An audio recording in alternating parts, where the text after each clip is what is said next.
오늘도 주님의 말씀 앞에 서 있는 사랑하는 성도들에게 도우시는 하나님의 은혜가 함께 하기를 주님의 이름으로 축원합니다.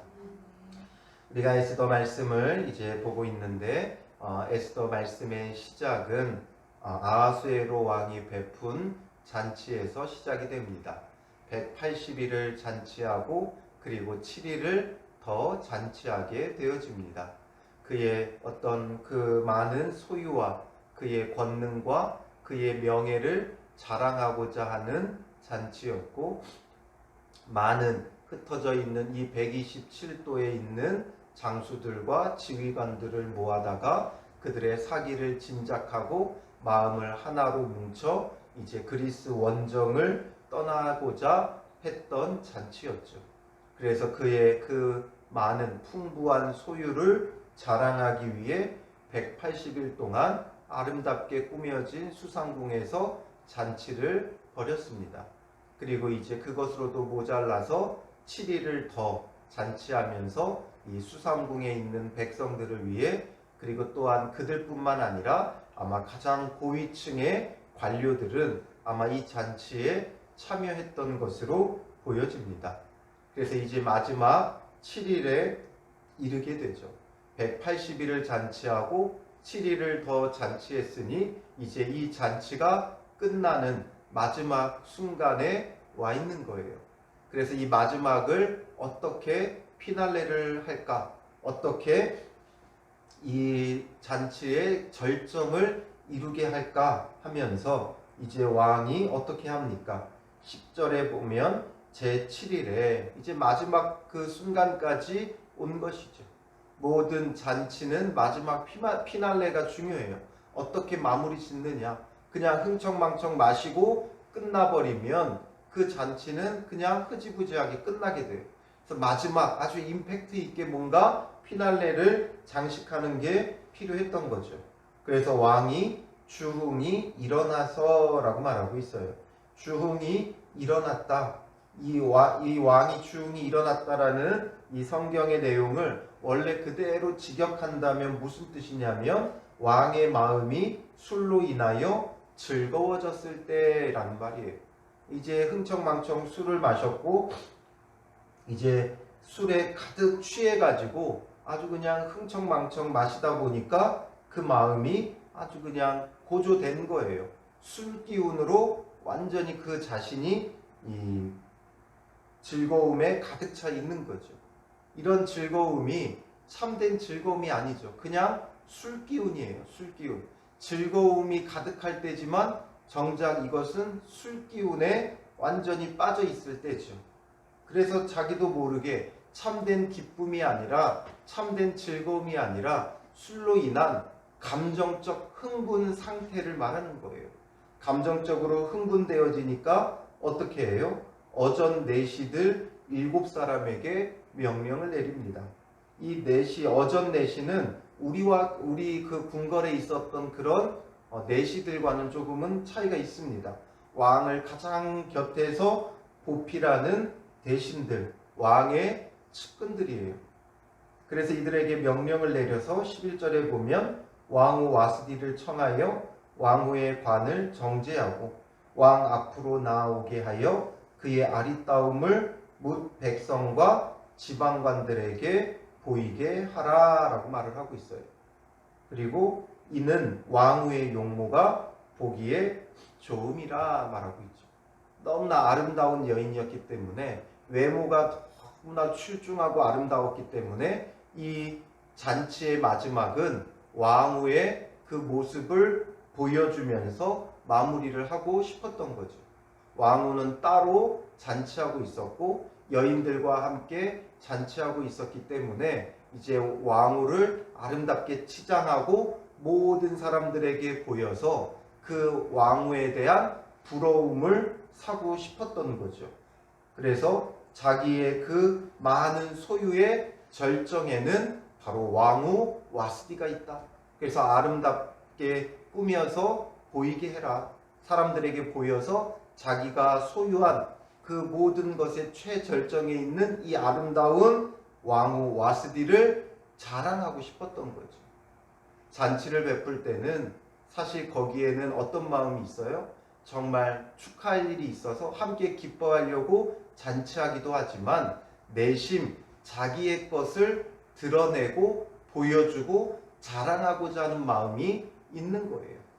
그러니 이제 잔치하면서 180일 동안 자랑하다가 이제 마지막 최절정, 자기의 최고의 자랑인 아름다운 이 왕후 와스디를 보여서 자기의 그 소유를 과시하고 자랑하고 싶었던 것이죠.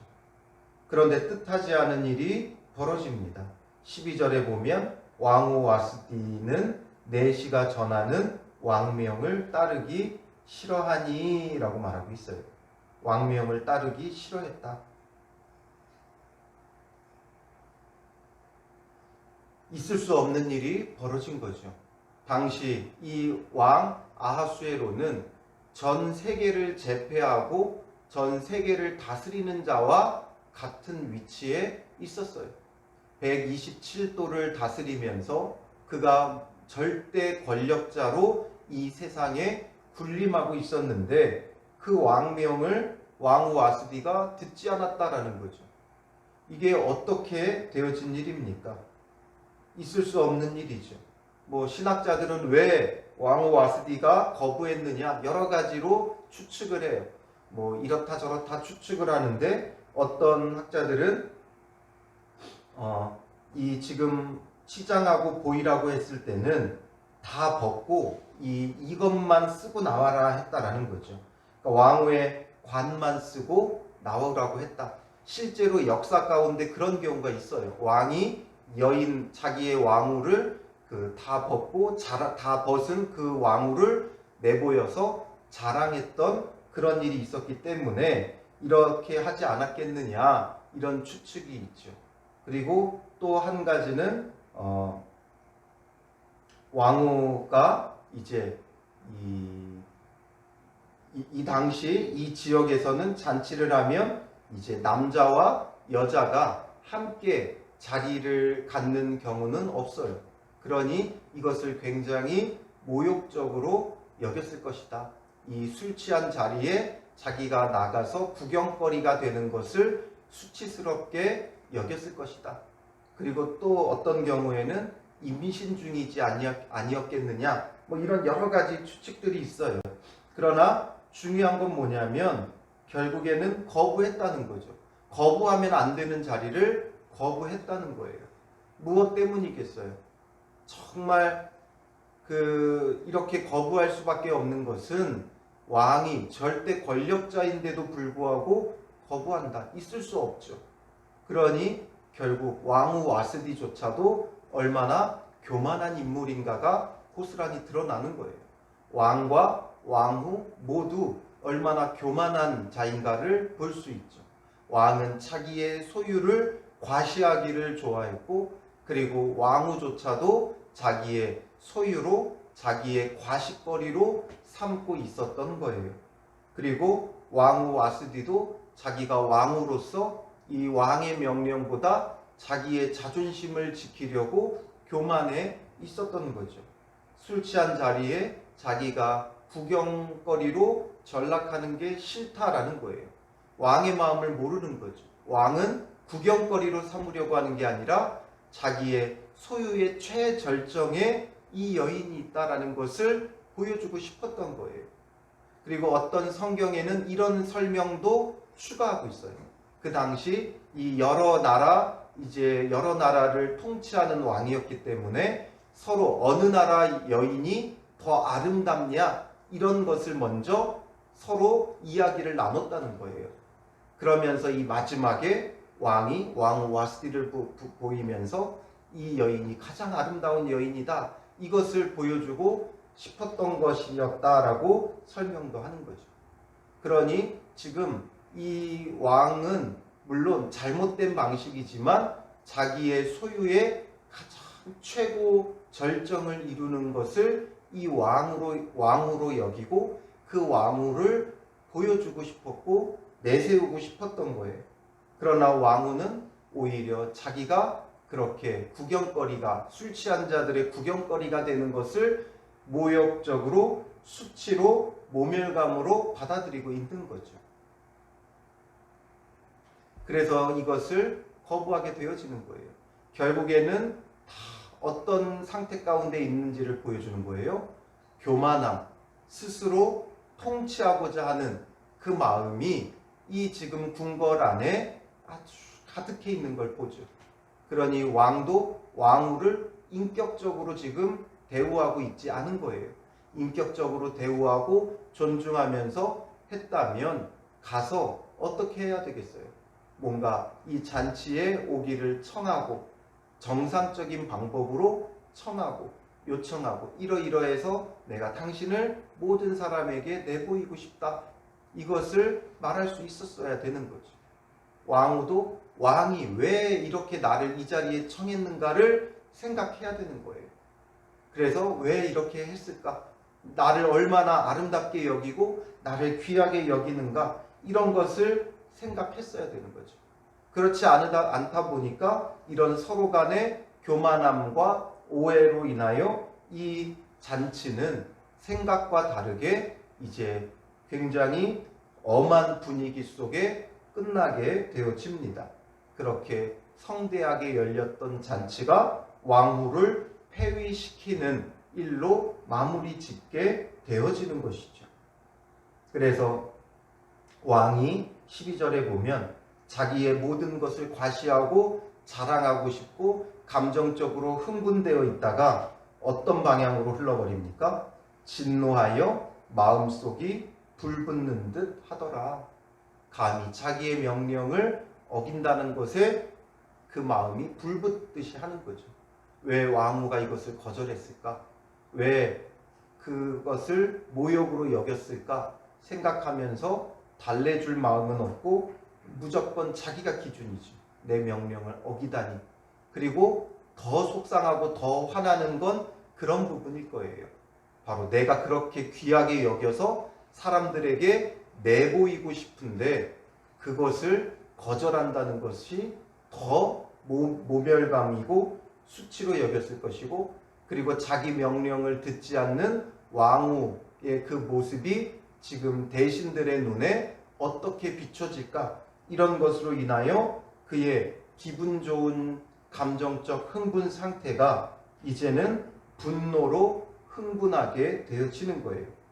그러면서 13절에 왕이 살해를 하는 현자들에게 묻되, 이 당시에 이 왕들은 현자들, 지혜로운 사람들을 가까이 놓고 이제 사례를 아는 자들, 역사와 관례를 아는 자들에게 묻는 거죠. 어떻게 처리하는 것이 옳은지. 그래서 왕이 규례와 법률을 아는 자에게, 규례와 법률을 아는 이런 사례를 아는 현자들에게 묻는 거예요. 그래서 15절에 왕후 와스디가 내시가 전하는 아수에로 왕의 명령을 따르지 아니하니 규례대로 하면 어떻게 처치할까, 이렇게 묻죠. 그러니 무무관이, 그 중에 그 현자의 자리에 있었던 무무관이 뭐라고 답을 합니까? 왕후 와스디가 왕에게만 잘못했을 뿐 아니라 아하수에로 왕의 각 지방의 관리들과 뭇 백성에게도 잘못하였나이다. 이를 점점 키우죠. 이건 왕에게만 잘못한 게 아니라 각 지방의 관리들과 뭇 백성에게도 잘못한 것이다. 왜냐하면 17절에 이러한 왕후의 행위의 소문이 모든 여인들에게 전파되면 그들도 그들의 남편을 멸시할 것이다. 왕후도 왕의 말을 듣지 않는데 결국 모든 여인들도 그 모습을, 그 행실을 본받아서 가정에서 이런 일을 하지 않겠느냐. 남편의 말을 듣지 않고 멸시하는 일이 벌어지지 않겠느냐라는 거죠. 이렇게 말한 이유는 어디에 있어요? 바로 왕의 기색을 살피고 있었다는 거죠.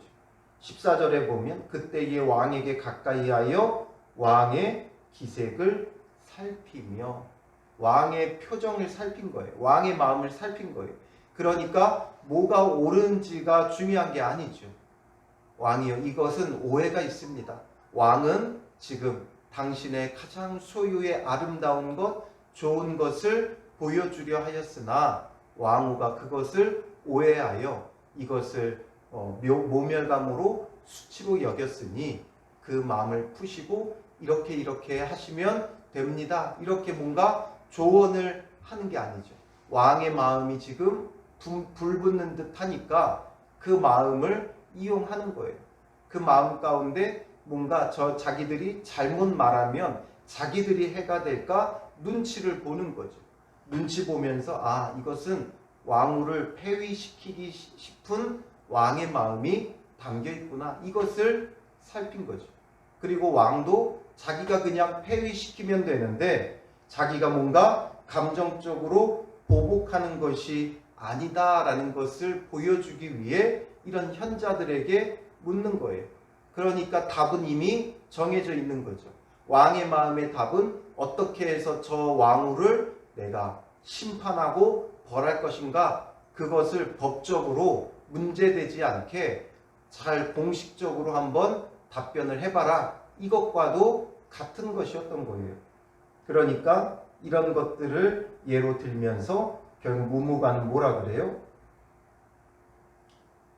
19절에 왕이 만일 좋게 여기실진데 와스디가 다시는 왕 앞에 오지 못하게 하는 조서를 내리되 바사와 메대의 법률에 기록하여 변개함이 없게 하고, 절대 변할 수 없는 그러한 조서를 내려라 라는 거죠. 그래서 왕후를 폐위시키고, 그리고 20절 19절 마지막에 핵심은 뭐예요? 그 왕후의 자리를 그보다 나은 사람에게 주소서 말하고 있죠. 그보다 나은 사람에게 주소서. 결국 이 자리가 누구의 자리가 되는 거예요? 에스더의 자리가 되는 것이고, 그리고 에스더를 그 자리에 올려서 유다 백성이 이제 죽을 수밖에 없는 위기에 처했을 때 그 자리로 올리신 하나님께서 에스더를 통하여 유다 백성을 구원하기 위한 사건이 되어지는 것이죠. 그래서 21절에 왕과 지방관들이 그 말을 옳게 여기고 무무간의 말대로 행하여서 각 지방 각 백성의 문자와 언어로 모든 지방에 조서를 내려 이르기를 남편이 자기의 집을 주관하게 하고 자기 민족의 언어로 말하게 하라 하였더라 말하고 있죠. 결국 이 궁궐에서 벌어지는 핵심은 남편이 자기의 집을 주관하게 해야 된다 이거죠. 이 세상 사람들은 결국 자기가 주관자가 되고자 하는 거예요. 왕도 교만하여 자기가 주관자가 되려고 하니까 왕후를 이리 와라 저리 와라 치장하고 사람들에게 보여라 이래라 저래라 하면서 뭐가 옳은가, 무엇이 바른 것인가, 무엇이 정말 합당한 것인가, 이런 것에 대한 생각이 없죠. 그냥 자기가 주관하는 거예요. 자기의 마음대로, 그냥 술 취한 그 마음대로 행하고 있는 것이죠. 그리고 왕후 와스디도 자기가 주관자가 되려고 하니까 왕명을 거부하는 거예요. 그리고 왕을 주관자가 되게 하려고 하니까 그 밑에 신하들도 그냥 이렇게 지금 행동하고 있는 것이죠. 결국 이 왕궁의 주관자가 왕이 되게 하기 위해서 모두가 지금 이렇게 또한 움직이고 있는 것을 보게 되는 거예요. 결국 그 끝은 무엇이냐? 이렇게 갈등 속에 끝나게 되어지는 거죠. 세상의 그 모습을 이 수산궁에서 고스란히 보여주고 있는 거예요. 모형적으로 보여주고 있는 거예요. 우리가 우리의 삶을 주관자가 되고자 하니까 교만하게 행하며 내 뜻대로 내 맘대로 행하고 있는 것을 이 수산궁은 보여주고 있는 것이죠. 그럼에도 불구하고 하나님은 그 가운데 일하고 계시는 거예요. 보기에는 스스로 그 왕궁의 주관자가 되려고 이 아하수에로 왕이 이런 일들을 지금 하고 있지만, 그래서 자기 말을 듣지 않는 왕후를 폐위시키고 있지만, 그러나 이 가운데는 하나님께서 하나님의 백성을 구원하기 위한 일들로 진행되어지고 있다는 거예요. 그들의 교만함도, 그들의 악함도, 또 그들의 눈치 보는 것도 다 사용하여서 결국에는 유다 백성의 구원을 하나님은 이루고 계신다라는 거죠. 그래서 우리도 하루하루 살아가면서 세상 사람들의 눈치를 보는 자리에 우리는 있죠. 우리는 아하수에로의 자리가 아니라 무무간처럼 이 현자들처럼 내시들처럼 눈치 보는 자리에 있는 거예요. 무엇이 옳은지 무엇이 참된지 그런 것보다 세상 사람들의 눈치를 보고 비위를 맞추죠. 그리고 내가 뭔가 조금 더 높은 자리에 있으면 아하수에로처럼 내가 주관자가 되려고 하는 거죠. 왕은 아하수에로 왕이 주관자가 되고 내 집은 내가 주관자가 되어야 한다. 이것이 결국 무무간의 제안인 거예요. 그래서 결국 결론은 남편이 자기 집을 주관하게 해라. 이것으로 끝나게 되는 거죠. 세상 사람들은 내가 주관하는 자가 되는데 목적이 있어요. 그래서 더 높은 자리에 앉으려고 하는 이유가 거기에 있는 거예요. 내가 주관자가 되려고 하는 거죠. 그러니까 갈등이 생기고 싸움이 생겨요. 결국 왕과 이 왕후의 갈등이 왜 일어난 거예요? 서로가 주관자가 되려고 하는 거예요. 왕은 왕이라고 주관자가 되려고 하고 왕후는 왕후라고 주관자가 되려고 하고 내 몸이니까 내가 주관자가 되어야 한다 이것이죠. 오늘 우리의 모습도 마찬가지라는 거예요. 우리 스스로가 나 자신이 나의 주관자가 되려고 하면 결국에는 갈등밖에 일어나지 않아요. 그 교만함이 결국 갈등을 일으키고 문제를 발생하고 허물어지게 되는 거죠. 그러니 진정한 주관자는 누가 되셔야 되는가? 이것을 보여주고 있어요. 우리의 주관자가 여호와 하나님이 되시면 하나님은 우리의 구원자가 되시는 거예요. 지금 이제 이 유다 백성은 포로 생활을 하면서 스스로 주관자가 될 수 없는 처지까지 내려가는 거죠. 그들의 주인은 이제 자기 자신이 될 수가 없는 거예요. 포로로 끌려갔기 때문에 자기 스스로가 이제 더 이상 주관자가 될 수 없으니까 유다 땅에서는 스스로 주관자가 되어 자기 뜻대로 자기 마음대로 살아갈 때는 결국에는 그들도 멸망하여 포로가 되었지만 이제는 포로가 되어 있을 때는 스스로 주관자가 될 수 없으니 하나님이 주관자가 되어 그들을 인도하여 구원하시는 거죠. 누가 주관자냐? 이게 중요해요.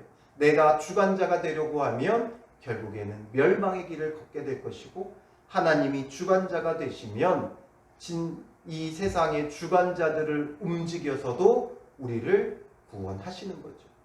그러므로 오늘 하루 우리의 삶에 우리는 어떤 자리로 갈 것인가가 분명해야 돼요.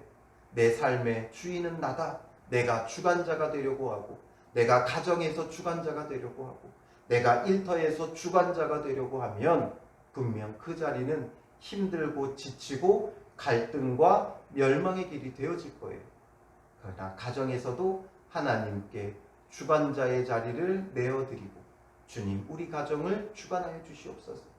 오늘 하루의 내 삶을 내 계획대로 내 뜻대로 이끌어가지 말고 주님께서 주관하여 주시고 인도하여 주시옵소서. 주님께 내어 맡기고 그러면 주님께서 우리가 어디를 가든지 주님께서 우리를 향한 구원의 일들을 일으키시는 거예요. 수상궁에서 아하수에로 왕을 움직이고 또 이 와스디 왕후를 움직여서 왜 이렇게 했는가? 학자들은 연구하지만 그건 중요하지 않아요. 왜 이렇게 했느냐? 결론은 하나님께서 유다 백성을 구원하기 위해 이 일들을 이루시는 거죠. 그러므로 오늘 우리를 향한 하나님의 구원의 일들이 이루어져 가도록 우리는 우리의 삶의 주관자를 여호와 하나님으로 따르는 자가 되어지면 하나님의 구원이 이르는 거예요. 내가 주관자가 되면 스스로 멸망의 길로 가는 것이죠. 이것을 오늘 우리가 잊지 말고 오늘 말씀을 통해 나의 주관자의 자리를 오직 주님께 내어 맡기며 주를 따르는 믿음의 사람들이 되시기를 주님의 이름으로 축원합니다. 기도하겠습니다.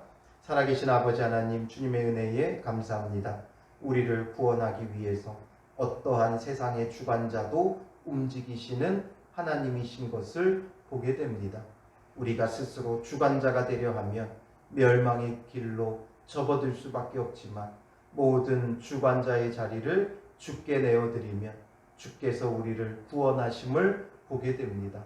우리를 구원하기 위한 하나님의 구원의 일들이 지금 세계와 열방 가운데 펼쳐지고 있사오니 우리가 사람들의 눈치를 보는 자가 되지 말게 하시고 주관자들의 비위를 맞추는 자가 되지 말게 하시고 오직 주님 앞에 모든 것을 맡기고 주를 따르는 자 되어 하나님의 구원의 일들을 받아 누리는 복된 인생이 될 수 있도록 주님 함께 하시며 인도하여 주시옵소서.